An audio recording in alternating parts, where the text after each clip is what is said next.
Vladilena, the daughter of the lustrous and well-respected Milize family. She is the commander of Spearhead Squadron, Handler 1, and known to many simply as Bloody Regina. Welcome back to the channel, everyone. This video aims to explain how Vladilena works, not only as a character, but as a person, and it is the first episode of a series I'm calling Anime Explained, where we take a character or an aspect of the show, and just as the title suggests, explain it. Today, we will be talking about one of my favorites, Vladilena Milize. So I researched her long and hard. So please, enjoy the video I crafted for you all today, and if I missed something or you'd like to share your opinion on our bloody queen, then please leave a comment below. This is Vladilena Milize Explained. To first understand Vladilena, we must realize that a lot of her character works based on her conflict with those around her and the system of the Republic of San Magnolia in which she resides. So, a brief history lesson on the Great Republic of San Magnolia.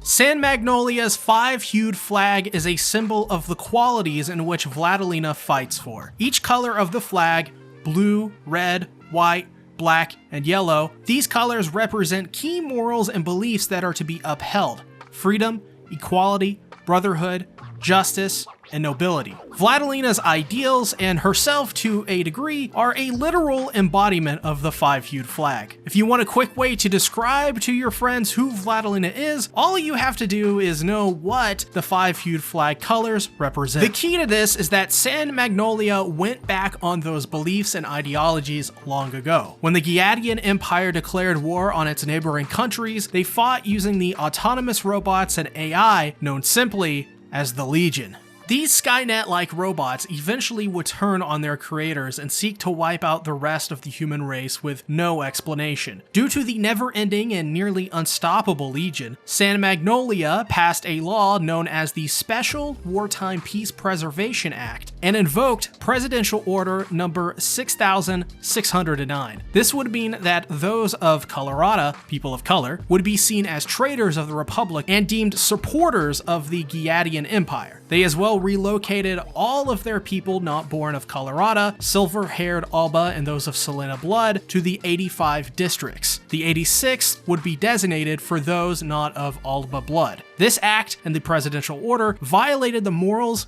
beliefs, and laws that the Republic of San Magnolia so boldly supported before the war. Now, blatant racism and jingoistic ideals spread throughout much of the Republic's government and people. These changes go against the morals and ideals of our heroine, Vladilena Milize. Compared to her father, Václav Milize, Lena carries on many of the morals that Václav left behind after a tragic attack from the Legion during a trip to the battlefield which took his life. Vladilena, as a young child, was on that trip and was saved by the brother of Shine Nozen, Shire. This was a key moment in Vladilena's life, as her interactions with Shire instilled a belief in Lena that it's up to the people of a country to fight and act on the beliefs that they think represent their country. Ever since that moment, Lena has acted on her beliefs, opting to fight in every way that she can. This fact is something everyone around her, colleagues and even family members, refuse to agree upon, as many call her idealistic and childish for trying to hold up these values. Her best friend Annette,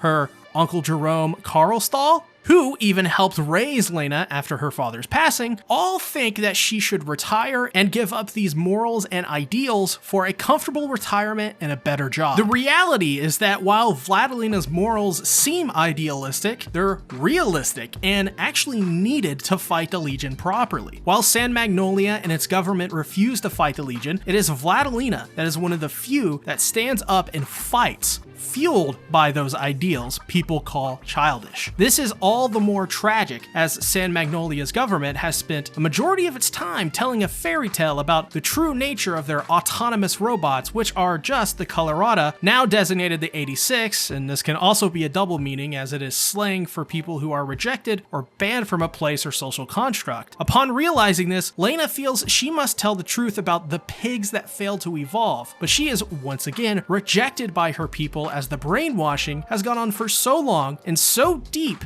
that there is no hope for her words to reach them. This is what makes San Magnolia tragic, as no matter what, the inevitable destruction of the Republic of San Magnolia is not a prediction, but a spoiler for what's to come. A fate that surely could have been avoided if only Václav hadn't been killed, as his death is described as one of the single largest blows in the history of the Republic of San Magnolia. Speaking of, Vladilena, while being so similar to her father, has many key differences.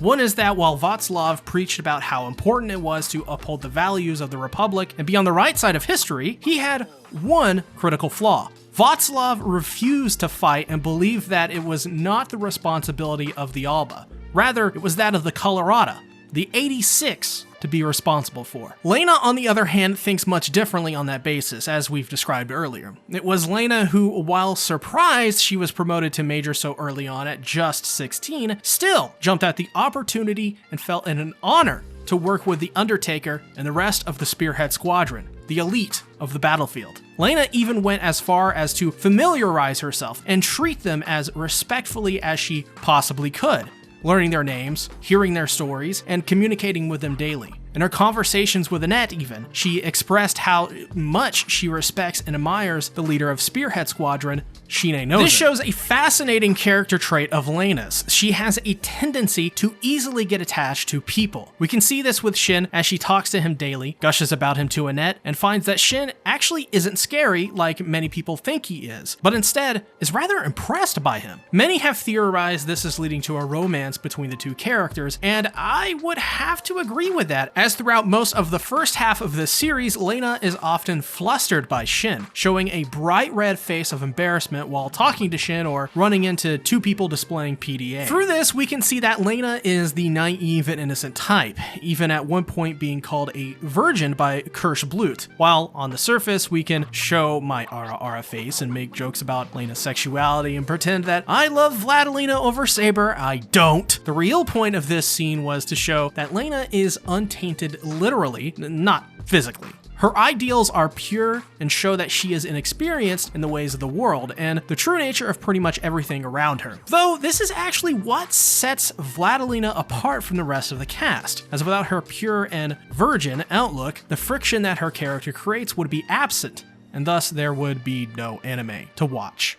This brings me to the softer side of Lena. The side that everyone has seemingly fallen all over for across the internet. She adores her sweets and real food. Due to this food supply and land being essentially non-existent for growing crops or livestock of any kind, the Republic developed a way to create synthetic food. Everything from the eggs she eats in the morning to the cup of joe that Annette is always seen with. Very nice. Very evil. Because of Annette's noble family having their gardens and livestock, she is often able to make real sweets for her and Lena to eat, even if they were originally meant for one of the many failed attempts in Annette's love life. Her penchant for sweet confections are some of the rare times we get to see Moe Blablena, but there are more sides to her, like the odd times that she's late and apologizes to Annette with some of the wildest and cutest expressions. We can see more of this pretty much anytime Shin and her interact as well. Pretty adorable, huh? It's the lighter side of Lena, whether it be her virgin outlook, as Kirschblut calls it, or just her love for sweets. It's this aspect that balances out her character from just being a serious political character. Lena is multidimensional and complex, and these kind of characters need expressions and quirks to show that.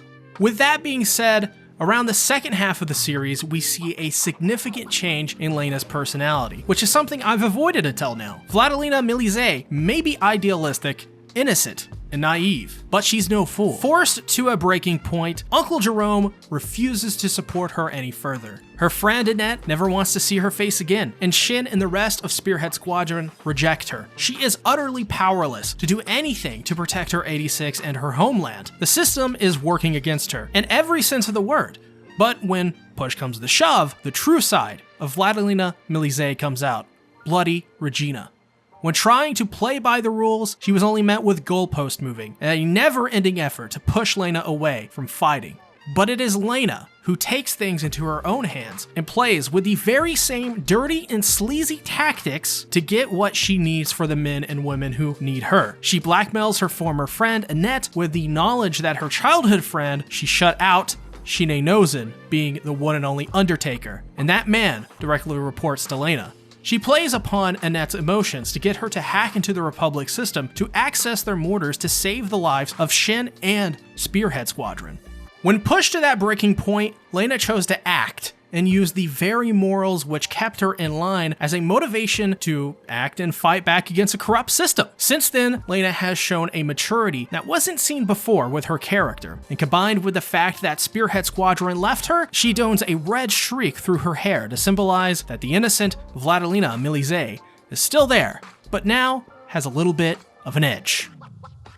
Lena is unbreakable. When someone tells her that she should retire, she fights harder. When someone tells her to settle down, she fights harder. When someone judges her on her doll-like looking position, she takes that as a challenge and fights harder. Even when her 86 abandoned her, she continues to fight on until the very republic that disillusioned her is crumbling right in front of her eyes. If you want to know who Vladilena Milize is, it's simple. She is the embodiment of freedom, equality, brotherhood, justice, and nobility. Those values are who Vladilena Milize is, a 5-hued individual with many shades of color beyond that of just silver.